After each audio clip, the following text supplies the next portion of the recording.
మొదటి నెలసరి ఏ వయసులో రావాలి అండ్ ఇది లేట్గా వస్తే దానివల్ల ఏమైనా ప్రమాదమా, లేటుగా వచ్చిన వాళ్ళకి ఫ్యూచర్లో సంతానలేమి సమస్యలు వస్తాయా? సో నార్మల్గా మనకి ప్యూబర్టీ అంటే పెద్ద మనిషి అవ్వడం అనేది 8 సంవత్సరాల నుంచి 13 సంవత్సరాల వరకు ఒక నార్మల్ ఏజ్ అని అనుకుంటామండి. ఈ మధ్య కాలం చాలామంది అమ్మాయిలకి 8 ఇయర్స్ లోపలే పెద్ద మనిషి అవ్వడం అనేది చూస్తూ ఉన్నాము.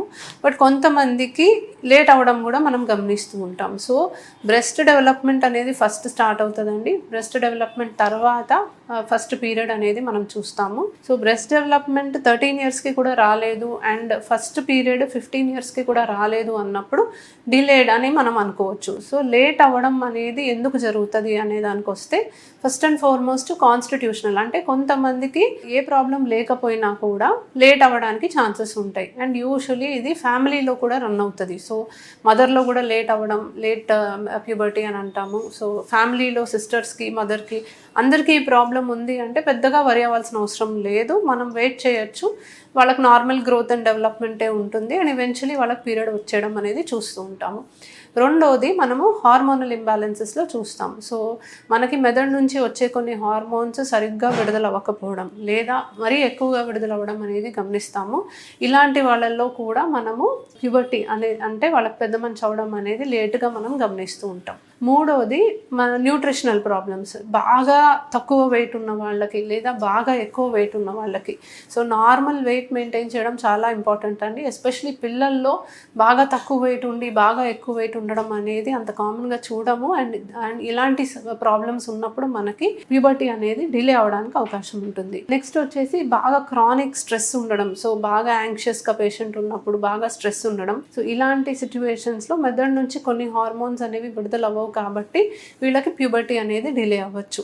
అండ్ కొన్ని chronic medical conditions, so thyroid problem చిన్న వయసులోనే వచ్చిన వాళ్ళకి, షుగర్ ప్రాబ్లం చిన్న వయసులోనే వచ్చిన వాళ్ళకి, సో టైప్ 1 డయాబెటీస్ చాలా చిన్న వయసులోనే రావడం మనం చూస్తూ ఉంటాం. సో ఇలాంటి క్రానిక్ మెడికల్ కండిషన్స్ ఉన్నా కూడా మనకి ప్యూబర్టీ డిలే అవుతుంది. సో మనకి కరెక్ట్ ఏజ్కి పీరియడ్ రావాలి అంటే హెల్దీగా ఉన్నప్పుడు అది వస్తుంది అనమాట.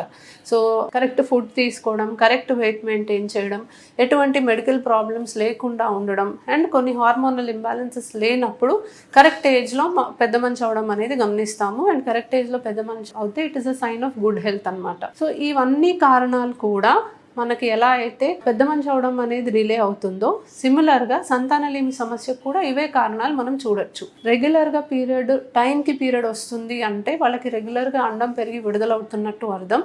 సో వీళ్ళకి ఆబ్వియస్లీ ప్రెగ్నెన్సీ వచ్చే ఛాన్సెస్ కూడా ఆబ్వియస్లీ ఇంప్రూవ్ అవుతుంది. బట్ ఎవరికైతే డిలేడ్ పీరియడ్ ఉందో వాళ్ళకి ఏదో ఒక సమస్య ఉంటేనే అలా డిలే అవుతుంది కాబట్టి అవే సమస్యల వల్ల ఫ్యూచర్లో సంతానలేమి సమస్యలు కూడా వచ్చే అవకాశం ఉంది. సో లేట్ అవుతుంది పీరియడ్, ఫస్ట్ పీరియడే లేట్గా వచ్చింది అంటేనే ఏదో ప్రాబ్లం ఉంది అని మనం అక్కడే గమనించుకోవచ్చు. దానికి తగ్గట్టుగా మనం ట్రీట్మెంట్ వాళ్ళకి ప్రొవైడ్ చేస్తే ఫ్యూచర్లో సంతానలేమి సమస్య కూడా రాకుండా ఉంటుంది.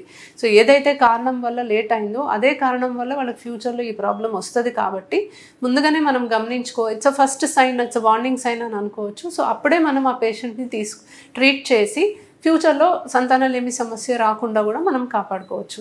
సో ఏ టైంలో పెద్ద మనిషి అవ్వాలి అని మీకు తెలిసింది కాబట్టి ఒకవేళ లేట్ అవుతే ఖచ్చితంగా ఒక గైనకాలజిస్ట్ని సంప్రదించండి. ఏ కారణం వల్ల లేట్ అయిందని తెలుసుకొని దానికి ట్రీట్మెంట్ తీసుకుంటే ఫ్యూచర్లో కూడా ప్రాబ్లం రాకుండా ఉంటుంది. Thank you.